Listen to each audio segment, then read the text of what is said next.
Hey there folks, welcome to Spectrum Pulse. We talk about music, movies, art, and culture.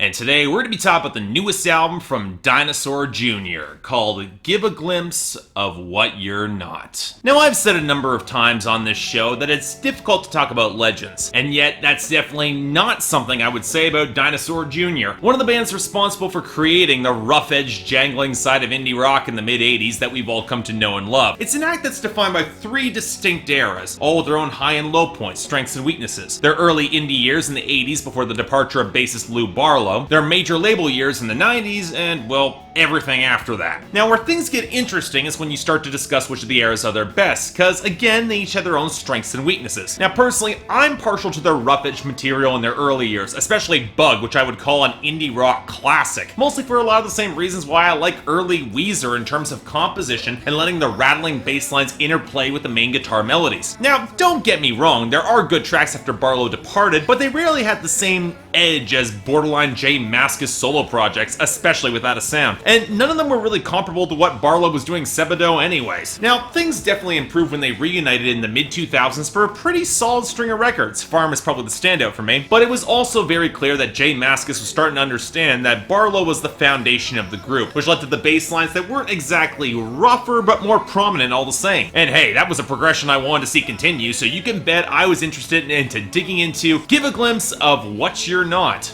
How'd it go? Well, about as well as you could possibly expect. It's another Dinosaur Jr. record. The sonic palette has only made subtle changes throughout the band's entire 30-year history. And if you like it, you're probably gonna like a lot of this. I do appreciate this record hewing closer to the rougher side of the band like Farm and Bug did, although I would not put it up to the quality or punch of either of those albums. But I definitely put it closer to the upper end of Dinosaur Jr. albums that I like. There's definitely a formula at this point, but it's a damn good one, and one that I can definitely appreciate. So when we start with the instrumentation and production here, it's easiest to put things in context of the band's recent history, which is of their post-reunion records, this is probably the most groove-heavy and chunky to date. Not as immediate and energetic as Farm with its irrepressible melodic hooks, but also ditching the keyboard flourishes and other odd elements of experimentation that cropped up on I Bet on Sky. The tempos as a whole tend to be a little bit slower, the guitar leads a little bit more blended into the mix, which leads to a thicker sound, but also means that certain elements don't quite jump out with the same immediacy in the same way, with, of course, the exception of the guitar solos, which are always nearly give the tracks a welcome boost. Now, a more homogeneous sound does have some advantages. The melodic grooves are nearly always solid here. It draws attention to the great solos that show up on Goin' Down, I Told Everybody, and especially on the slower, more sludgy I Walk for Miles. And individual moments really do stand out all the stronger, especially with the cascades of thicker drums that show up on the opening rumble of Good to Know, or the huge echoing booms behind the acoustic interlude on Left Right. But it also means that some moments can start to feel a little bit out of place if they go too out of field. Even though I really like the song Love Is, the noisy, rough bass and the acoustic groove that is a great solo, it really does stand out like a sore thumb in comparison with the rest of the list here. With a similar case for the more muscular grooves and harder bass line on Mirror, which again, I really like that song. And more distressingly, it means when the back half kicks into the slower or more circular melodic progressions, it can kind of start to lose momentum. Even kicking into a much more aggressive second half on Knocked Around doesn't quite do enough to recover this album for me until, well, Mirror in the final song. And that can get kind of exasperating when you're trying to pay as much attention as possible to the vocals. Most cause J Mascis places his regular vocals just a shade too quiet in the mix. And it's easy on songs like Good to Know to let them get drowned out. Granted, it doesn't happen all the time with his falsetto on Lost All Day and Knocked Around, but I'm also not particularly wild about the vocal tone, and here's where I have to admit that what probably holds me back from being a bigger Dinosaur Jr. fan as a whole really are the vocals. I admit there's a certain appeal to the depressed, consistently lethargic hangdog delivery, but on a record that can lose momentum or start to blur together after Love Is, that's kind of an issue if the vocals don't really stand out in the same way. Barlow's vocals are a little bit more clear and passionate, they probably hold my attention a little bit more, but I'm also left feeling they probably play a little bit better against production that's a bit cleaner, which is one of the reasons why the smoother tones on Left Right connect for one of the best hooks here. Of course, the reason I was trying to lean in so closely for those lyrics is that that if you want to try to examine the themes or content of this album, you're gonna need to get close, as the band has never posted any of their lyrics. And coupled with the fact that Jay Mascis' lyrics have always been kind of cryptic, ambiguous pronouns, seemingly contradictory statements, no clear sign of a narrative, it can be tough to find the emotional through line of this album, which from what I could parse out, that kind of fits. There's an exhausted frustration with the faltering or failed relationships on this album, from the paranoia and reluctance to meet up with an old flame on Tiny, to the cycle of starting a relationship too soon after heartbreak on Be Apart, which only triggers a breakdown to be restarted with the next girl. And that's the thing. This is a protagonist that's trying to step outside his comfort zone and give more honest affection and invest in these relationships, and that he keeps getting left exploited or left hanging in front of a world that seems to see right through all his deflections. It drives the anxiety at the core of this album, all that insecurity. It's one of the reasons why Love is one of the strongest songs here. Love was professed, and even as things are kind of falling apart now, he's trying to cling on to the sentiment that the words matter, damn it, it's the law, and that if she's gonna throw it all away, she should be held accountable for it. And it makes songs where it's apparent that love is gone and yet she's still looking for something from this guy all the more frustrating, like on Tiny and Knocked Around, and yet he's still going back. And yet as much as he professes early on going down that he can't break himself, there are toxic attitudes of self-sabotage and recklessness that he really needs to get over and accept responsibility. And that's one of the big reasons why the last two songs on this album really do connect for me. The first being Mirror, where he's stuck in yet another lousy relationship situation, but is now coming to realize his own culpability, for as distant as she might be, he's kind of just as toxic here. And that leads to Left Right, where he acknowledges his lying, his fear, his clinginess, and yet how what really broke him was her actually reaching out to him, at least in one of the most honest moments on this album, ripping away the disaffection and toxicity in the penultimate line. If you want it, I need it. If you could need what I want. It still reflects the same character of the guy, but the desire for simple reciprocity and respect in the relationship, it rings as real. There's a gut punch there. So in short, again, it's not my favorite Dinosaur Jr. album. Farm and Bug still probably hold the top there, but this is still remarkably solid when you put in the time to really decode the emotional pathos. And again, the frustrated emotional undercurrent is not something you're always going to be in the mood for, but this album is smart enough to show that glimpse of complicated framing that reflects real humanity behind it. Peel away the detachment to what's really underneath the honest emotion. And again, in terms of solid indie rock, Dinosaur Jr., they're longtime veterans in crafting solid melodic hooks and some great guitar solos. So for me, strong 7 out of 10, definitely a recommendation. If you're a Dinosaur Jr. fan, particularly of their rougher stuff, you're gonna enjoy this album. But even if you're not,